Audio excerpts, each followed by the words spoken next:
یو وخت پر یو ملک باندې یو باچا حکومت کاوه. هغه به د خپل عوام ډیر زیات خیال ساته. د خپل عوام به هر قسم مرستې کولې او هر قسم کومک به ورسره کاوه. پر هغه باچا باندې خپل وزیران هم ډیر زیات ګران ول. په هغو وزیرانو کې پر ده باندې یو وزیر ډیر زیات ګران و چې هغه وزیر د مټک په نامه یادېده. دې باچا به د مټک وزیر سره هر قسم مشورې کولې او د عوام آل او احوال به یې له دې مټک وزیر څخه پوښته. هغه ځکه چې په دې باچا باندې دا وزیر مټک ډیر زیات ګران و او ځان ته یې ډیر نږدې ګاڼه. خو دا وزیر مټک بیا داسې نه و. هغه ډیر زیات خودغرض او لالچي انسان و.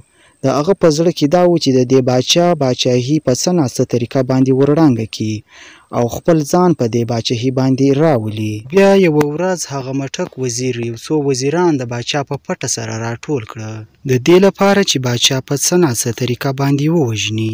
ای وزیرانو، دا باچا ډیر ناکاره او خودغرض باچا دی. نه مو د خوښه چې دا باچا د مخې نه لرې کو. بیا به زه وزیر راسم، ستاسو به زه ډیر زیات خیال ساتم. که څنګه؟ ای مټکه، دا باچا خو ډیر ښه باچا دی. هغه د ټول عوام ډیر زیات خیال ساتي او زمونږ هم ډیر ښه خیال ساتي. تا ته څنګه خبرې کوي؟ هغه کله داسې کار کاوه چې څوک په تېنه خفه سي. نه وزیره، ستاسو په سیاست باندې هیڅ سر نه خلاصیږي. زما په دې سیاست باندې بالکل ښه سر خلاص دی. دا باچا به ظاهره موږ سره کومکونه کوي، وایي تاسو په موږ ډیر ګران یې، خو په زړه کې ډیر زیات غل دی. دا به یو ورځ ضرور موږ په چا مړه کي. دا باچا ښه نه دی، دا پرېږدئ، ما باچا کړی. نه مټکه، دا باچا خو په ظاهره موږ سره ډیر ښه کوي. وایي چې تاسو په ما ډیر ګران یاست، موږ سره هر رقم کومکونه کوي. نو موږ ته د ده د زړه څه پته ده چې دی په زړه کې دومره غل دی؟ موږ ته خو دا نه ده معلومه. تا ته څنګه معلومه شوه؟ ای وزیرانو، دا تاسو ته نه ده معلومه.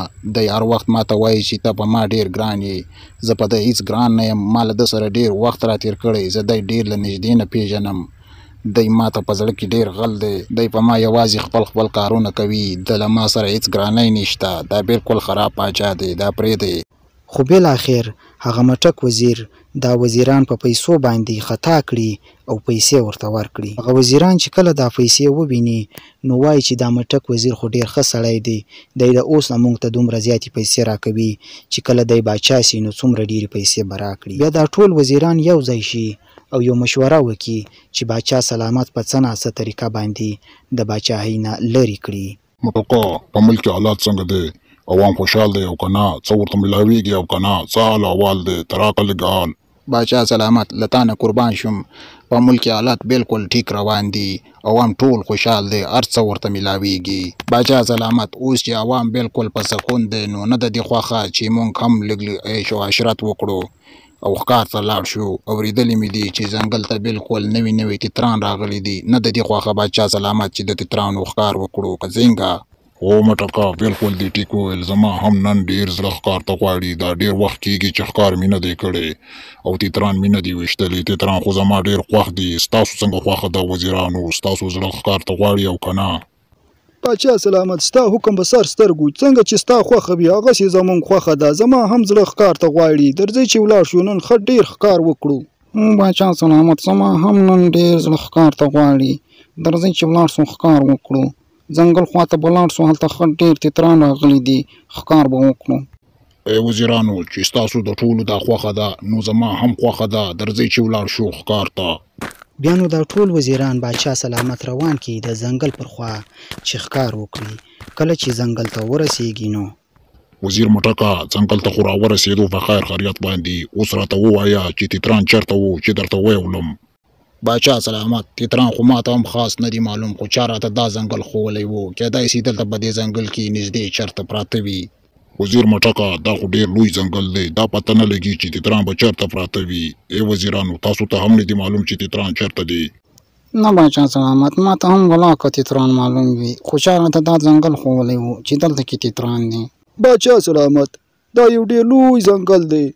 نه ده معلومه چې تتران چېرته وي، خو فرض نه ده چې موږ خامخا تتران وولو. درځئ چې پسې وګرځېږو. کار څه مخ له راغلو نو ښکار به یې وکړو. باچا سلامت، دا یو ډیر لوی ځنګل دی او ډیر خطرناک ځنګل دی. دلته کې ډیر ځنګلي ځناوران ګرځي او خلک خوري. درځئ چې پسې وګرځېږو چې هر څه مخ له راشي نو وبه یې ولو. مټکه ستا خبره بالکل صحیح ده دا یو ډېر لوی ځنګل دی خو ماته نه ده معلومه چې دا ځنګل خطرناک دی او که نه خو بیا هم درځئ چې پسې وګرځېږو چې هر څه مخ لراله راشي نو ورته وبیولو اوس به مونږ ټول یو ځای په ښکار پسې ګرځو هغه ځکه که چېرته ځنګلي ځناور زمونږ مخې له راسي نو مونږ به ورته ډېر یو او وبیولو که مونږ چېرته یو ګرځو نو ټول به وخوري درځئ چې اتفاق سره وکړو او یو ځای باندې ښکار وکړو بیا نو دوی ټول یو ځای په ښکار پسې روان شي. باچا سلامت یې تر مخ وي او مټک او نور وزیران یې تر شا وي. باچا سلامت په ښکار پسې تیز روان وي خو دوی د شا د خوا څخه سوکه په باچا سلامت پسې روان وي. ای وزیرانو ودرېږئ مه ځئ تیز پرېږدئ چې باچا سلامت مخ ته لاړ شي. ای وزیرانو پرېږدئ چې باچا سلامت مخ ته لاړ شي دغه یې موقع ده درځئ چې ترې وزغلو او باچا سلامت به یوازې پاتې شي. پرېږدئ چې ځنګلي ځناوران یې وخوري او باچایي به موږ ته راپاتې شي. درځئ چې ترې وزغلو. نه مټکه زموږ خو دا مطلب دی چې د باچا سلامت له باچایي ترلاسه کړو. دا مطلب خو مو نه دی چې باچا سلامت د ځنګل ځناوران وخوري. وزیره دا خو کار نه دی چې باچا سلامت د ځناوران وخوري. بیا چې کله باچا سلامت په ښکار پسې ښه مخ ته لاړ شي او دوی درې واړه ترېنه وزغلي او لاړ شي د باچا سلامت ماڼۍ ته. ای وزیرانو باچا سلامت به اوس ځنګلي ځناورانو څیرلی وي او خوړلی به یې وي. باچایي یې موږ ته راپاتې شوه. زه ځم چې اعلان وکړم چې باچا اوس مټک دی هغه ځکه چې باچا سلامت ته مټک ډېر زیات قریب و او ډېر ورباندې ګران و. په کار ده چې اوس مټک باچایي وکړي. وزیر مټکه دا مو ښه کار ونه کړو. باچا سلامت به هلته په ځنګل کې ځنګلي ځناورانو خوړلی وي او موږ دلته باچایي کوو. دا مو بالکل ښه کار ونه کړو. هو وزیر مټکه وزیر بالکل صحیح وایي دا مو ښه کار ونه کړو چې باچا مو په ځنګل کې یوازې پرېښودو هغه به ځناورانو خوړلی وي. پرېږدوی دا کنجوس باچا ښه دی چې په ځنګل کې ځنګلي ځناوران وخوري. باچا اوس مټک دی. زه ځم چې اعلان وکړم چې باچا اوس مټک دی مټک. بیا نو دا وزیر مټک په لوډ سپیکر کې اعلان وکړي. خدای مو وبخښه یو ضروري او خواشینکوونکی اعلان واورئ. باچا سلامت ډېر خطرناک ځنګل ته یوازې تللی و. هغه ځنګل ډېر خطرناک و. هلته ځنګلي ځناورانو څیرې ویرې کړو او ویې خواړو. موږ ته یې مړ جسد هم نه سو میلاو. اوس به باچایي وزیر مټک کوي هغه ځکه چې وزیر مټک باچا سلامت ته ډېر زیات قریب و او ورباندې ګران و. په کار ده چې اوس باچایي وزیر مټک وکړي. اوس به باچا وزیر مټک وي. تاسو ټول به د وزیر مټک حکم منئ او د هغه به ماتحت یاست. وزیرانو تاسو به یقینا اعلان اورېدلی وي چې باچا اوس وزیر مټک دی. اوس به تاسو زما حکم منئ او تاسو به داسې یاست لکه زما غلامان. ماله به ټول کارونه کوئ په مفتو کې. زه هېچ چاله هم یوه روپۍ هم نه ورکوم. تاسو به ټول زما حکمونه منئ. تاسو به داسې یاست لکه زما غلامان. تاسو ته زه یوه روپۍ هم نه درکوم. وزیر مټکه دا ته څه رقم خبرې کوې؟ تا خو ویل چې باچا سلامت په څه ناڅه طریقه باندې د باچاهۍ نه لرې کړو او زه به باچا سم. بیا به زه ستاسو ډېر خیال ساتم. تاسو ته به ډېر زیاتې پیسې درکړم او تاسو به بالکل باچاهان نه یاست خو د باچاهانو به کم هم نه یاست. دا اوس ته څه رقم خبرې کوي؟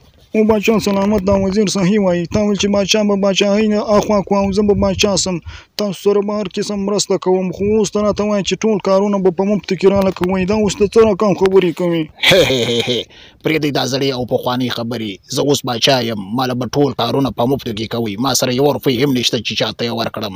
ځئ لاړ شئ ورک شئ زما د مخې نه. وزیر مټک او نور وزیران چې کله سره په جنګ او جګړو وي باچا سلامت یو دم د دروازې نه راشي او سیده ورشي د وزیر مټک مخې ته ودرېږي. وزیر مټکه کېنه زما په ځای کېنه مه ودرېږه. ولې ودرېدې؟ باچا سلامت وزیر مټک په دې مخ په څپېړه ووهي او بیا یې په خېټه کې په لغته ووهي. وزیر مټک په ځمکه غوځار شي او پلن وخنني. وزیر مټکه ته خو په ما ډېر ګران وې. تا ولې داسې وکړو؟ زه دې په ځنګل کې یوازې پرېښودم او ته راغلې دلته بادشاهي کوې. تا له شرم نه درځي؟ داسې دې ولې وکړه؟ باچا سلامت موږ چې کله ځنګل ته لاړو او ته مخې ته شوې موږ په تا له شا پسې وو خو ته زموږ د سترګو نه پناه شوې له موږ نه ورک شوې. موږ په تا پسې ډېر کوشش وکړو چې تا پیدا کړو خو پیدا مو نه کړ. بیا راغلو دلته ماڼۍ ته. په ماڼۍ کې موږ نه عوام تپوسونه کول چې اوس به باچا سلامت څوک وي خو موږ ویل چې باچا سلامت به زه یم. هغه ځکه چې زه باچا سلامت ته ډېر قریب یم باید چې زه باچاهي وکړم نو ځکه مې داسې وکړو باچا سلامت.